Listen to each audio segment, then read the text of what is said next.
বাচ্চারা সবজি খেতে চাইছে না, সবজির টেস্ট ভালো হচ্ছে না, তার জন্য তোমরা অবশ্যই এইরকমভাবে একটা মশলা বানিয়ে রাখো বাড়িতে, যা যে কোনো সবজিতে দিলে সবজির টেস্ট হয়ে যাবে একদম দ্বিগুণ। বাড়িতে থাকা কিছু উপকরণ দিয়েই মাত্র 2 মিনিটে এইরকম অসাধারণ একটা মশলা তোমরা বাড়িতেই বানিয়ে নিতে পারবে।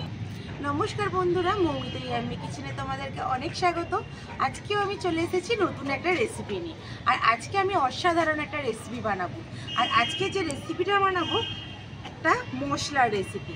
এই মশলাটা আমি বানাবো যে কোনো সবজি, তরকারি, আমিষ নিরামিষ তরকারিতে তোমরা ব্যবহার করতে পারো।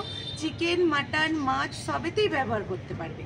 আজকে আমি স্পেশাল মশলাটা কি দিয়ে বানাচ্ছি তোমরা দেখতে থাকো। নিত্যদিন আমাদের বাড়িতে আমরা সবজি রান্না করে থাকি। অনেক টাইমে সবজি খেতে খেতে আমাদের মুখে কোনো টেস্ট লাগে না, তখন বাচ্চা থেকে বড় কারোরই তখন সবজি খেতে ইচ্ছা করে না।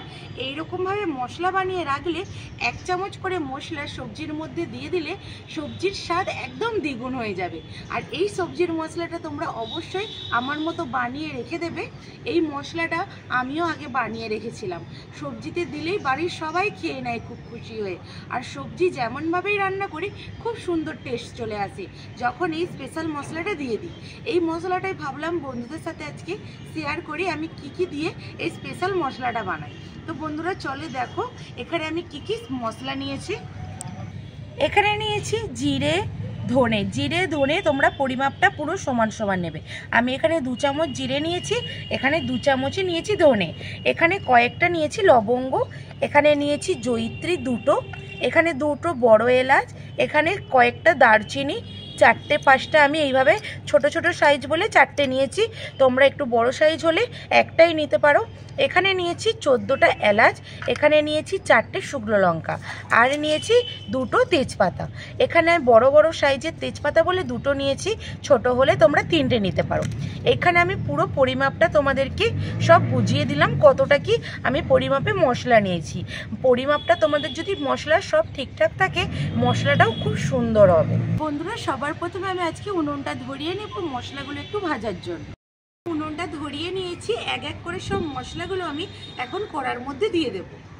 এখানে শুকনো কড়ার মধ্যে আমি দিয়ে দেব জিরে, ধনে, লবঙ্গ, জয়িত্রী, বড় এলাচ, দারচিনি, কয়েকটা ছোট এলাচ, 4টে শুকনো লঙ্কা আর 2টো তেজপাতা। একদম হালকা আছে মশলাগুলোকে ভেজে নেব।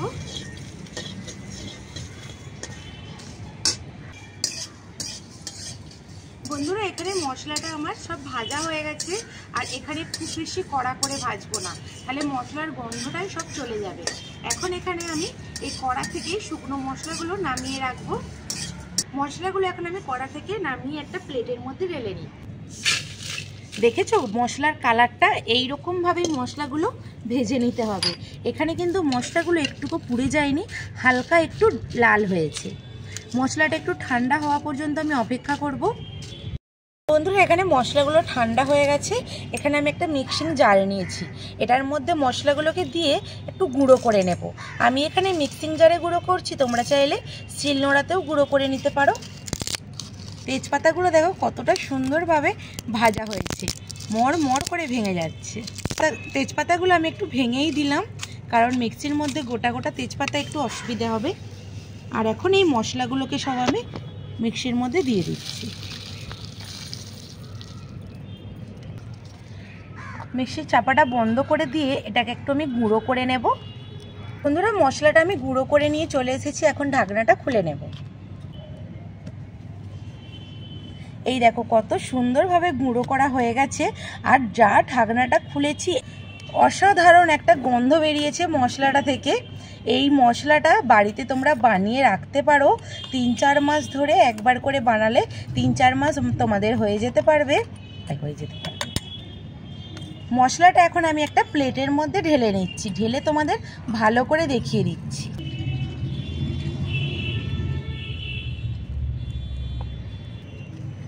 বন্ধুরা, এই মশলাটা তোমরা সব সবজিতে ব্যবহার করতে পারো, বা চিকেন, মাটন, মাছের ঝোল এইসবেও ব্যবহার করতে যেমন ভালো পারবে, সেই রকম নিরামিষ সমস্ত রান্নাতে 1 চামচ করে দিয়ে দিলেই সেই সবজির স্বাদ একদম দ্বিগুণ হয়ে যাবে। বাড়িতে থাকা কিছু উপকরণ দিয়েই মাত্র 2 মিনিটে এই রকম অসাধারণ একটা মশলা তোমরা বাড়িতেই বানিয়ে নিতে পারবে। বন্ধুরা, এই মশলাটা বেশিক্ষণ বাইরে রাখা যাবে না, তাহলে এর গন্ধটা সব চলে যাবে। আমি এখন তাড়াতাড়ি করে এখানে একটা কাচের শিশি নিয়েছি। কাচের শিশির মধ্যে মশলাটা আমি ভরে রেখে দেবো। আর অবশ্যই এই মশলাটা কাঁচের জারের মধ্যেই রাখার চেষ্টা করবে, তাহলে মশলাটা 3-4 মাস পর্যন্ত খুব ভালো থাকে আর গন্ধটাও কোনোভাবে বেরিয়ে যায় না। তোমরা প্লাস্টিকের শিশিতেও রাখতে পারো, কিন্তু কাচের শিশিতে রাখলেই বেশি ভালো হয়। এখন আমি এই কাচের শিশির মধ্যে মশলাটা সব তুলে নেব।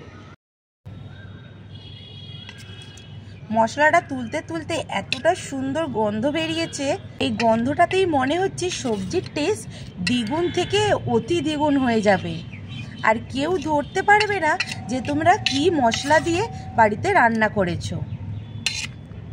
কাচের শিশির মধ্যে আমি মশলাটা ভরে নিয়েছি। আজকের রেসিপিটা কেমন হয়েছে অবশ্যই কমেন্ট করে জানাবে।